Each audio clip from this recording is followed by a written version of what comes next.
The deadline to file your taxes is now less than 4 weeks away, and to make sure you don't leave any money on the table, Aurele Courcelles, Vice President of Tax, Estate and Planning with IG Wealth, joins me now to share some last-minute tips. Aurele, good to speak with you.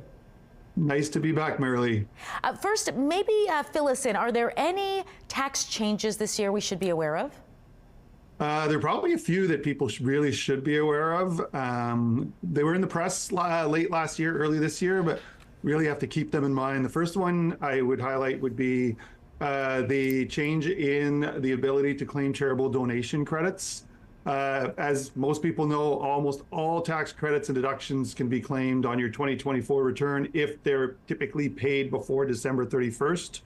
One of the few exceptions, which are very well known, are RSP contributions that can be made within the first 60 days. But because of last year's postal strike, the government announced that they would allow donations made all the way up to February 28th of 2025 to be claimed on the 2024 tax return. So not only can you claim donations made in the calendar year, but you can actually claim the donations made in the first 60 days of 2025 on your 24 return. That's not typical. That's an exception due to last year's postal strike. Okay, don't miss out on that one. Any others? Did I cut you off? No, that's okay.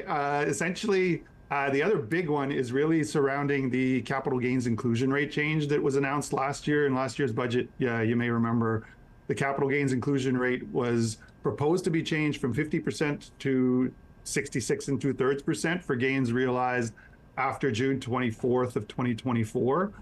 The Liberals later announced that they would not proceed with this measure in 2024. That was announced actually on January 31st of 2025. So they basically said for 2024, don't worry about it. There's no inclusion rate increase. Everything is taxed at 50%.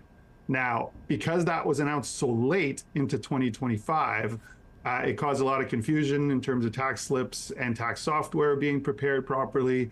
So the CRA recently announced that for anybody having a capital gain to report on their 2024 tax return, normally everybody else's tax filing deadline is April 30th.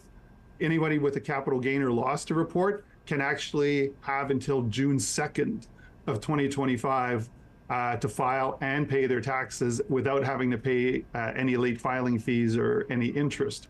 So that essentially means that for most people, you have until April 30th, but if you're reporting any capital gain or loss, you actually have an extension all the way to June 2nd. Interesting. Okay, what about tax brackets? I know, that makes a big difference on what you get back. What are they here in Manitoba? The tax brackets in Manitoba basically have not changed significantly in recent years. There's 3 provincial brackets. One for the first $47,000, that's 10.8%. From 47 to 100,000 is 12.75, and anything over 100 is 17.4. Now you have to layer on the federal brackets on top of those provincial brackets. So essentially, when you layer on both, a Manitoba taxpayer on their first $47,000 of income above what most people have for the basic exemption, the rate's almost 26%, and it goes up from there in 7 different increments, 7 different brackets, until you get to about $247,000 where you hit the top bracket, and that's where you're paying in excess of 50%. Okay. Before I let you go, share with us some common credits and deductions, and maybe even lesser known ones that we don't want to forget about this year.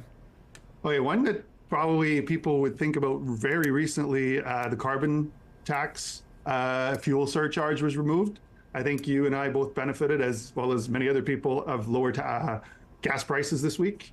But as part of that, people have gotten used to getting the Canada carbon rebate checks as a result of paying that carbon tax. And that will cease. The last payment will be April 15th because we're not paying that fuel tax anymore. Now, in order to get that last payment, you need to make sure that you file your 2024 tax return. So it's tied to the 24 return. So if you for some reason don't file on time, or you figure I don't owe any tax, so I'm not going to file, you're not going to get your Canada carbon rebate. So very important for everybody to file their tax return as soon as possible to get that last Canada carbon rebate check. Yeah, don't forget about that. Some great advice and tips. Aurele, thanks so much for joining us. Great speaking with you. Thank you so much, Maralee.